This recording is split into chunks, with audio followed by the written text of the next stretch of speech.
The rain stopped, but the ground in Kelanko still smelled wet and heavy.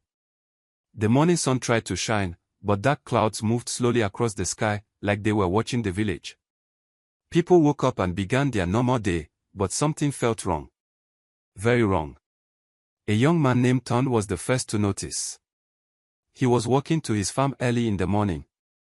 As he passed near the Iroko tree where Sod was buried, he stopped. The grave was open. The soil was broken. The flowers were scattered. Ton dropped his basket. "Who did this?" he whispered. But no one answered. Because something was standing right behind him. Watching him. Sod. She stood quietly, her body still wrapped in her burial cloth. Her feet did not touch the ground. Her hair moved slowly, even though there was no wind. Ton felt a sudden cold. He turned around quickly. But he saw nothing. Sod was invisible. She watched him closely. Her glowing eyes narrowed. Her voice, soft like a whisper in his ear, said, "You laughed when I cried." Ton froze. His eyes grew wide. Who is there?" he stammered. He began to shake. Then suddenly, Sod appeared. Right in front of him. Her face was pale. Her eyes glowed like fire inside darkness. Mud still clung to her skin. Ton screamed. He tried to run. But his legs would not move. Sod raised her hand slowly. The air around them became heavy. Ton began to choke. He held his throat, gasping for breath. "No, please," he begged. But Sod did not stop. "You all watched," she said quietly. Ton's body lifted slightly from the ground. His eyes rolled back. Then, silence. His body dropped. Lifeless. Sod disappeared again. Back into nothing. By afternoon, the village was in fear. Ton's body was found near the grave. His face was frozen in terror. People whispered, "This is not normal. This is evil." But no one knew the truth. Except Sod. And she was not done. Far away, Bill sat inside his hut. He was eating calmly. But suddenly, the fire in his room went out. The air became cold. Bill stopped chewing. A drop of sweat rolled down his face. He looked around. "Who is there?" he asked. No answer. Then a whisper came.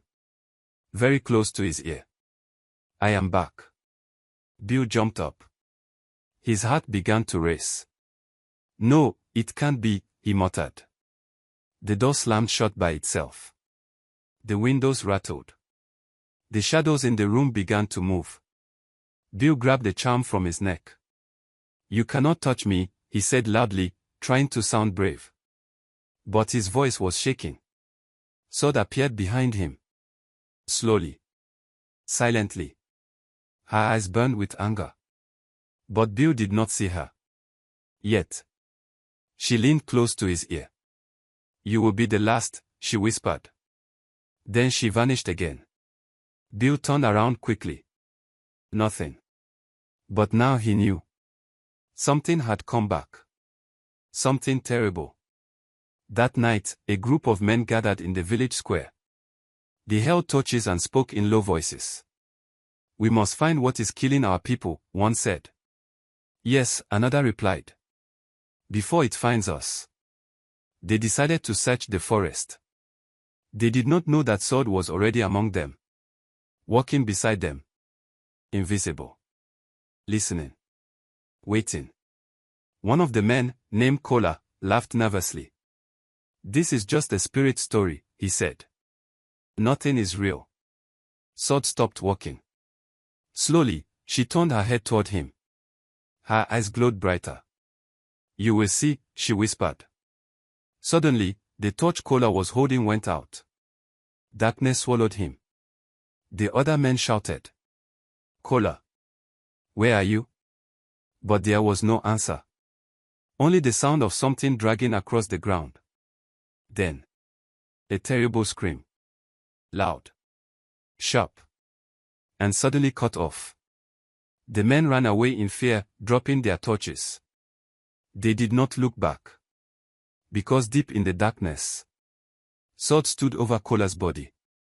Blood slowly spread across the ground. She lifted her head. Her face twisted into something no longer human. Her voice echoed through the forest. None of you will escape. And far away in his heart, Bill heard that voice. Clear.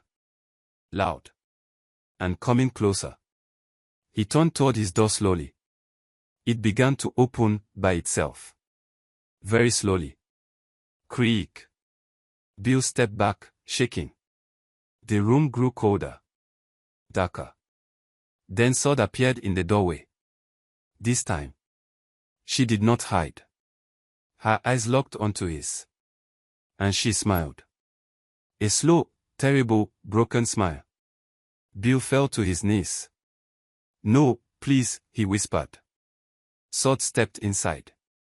The door slammed shut behind her. And from inside the hut, a scream exploded into the night. Long. Painful. Unnatural. Then suddenly, silence.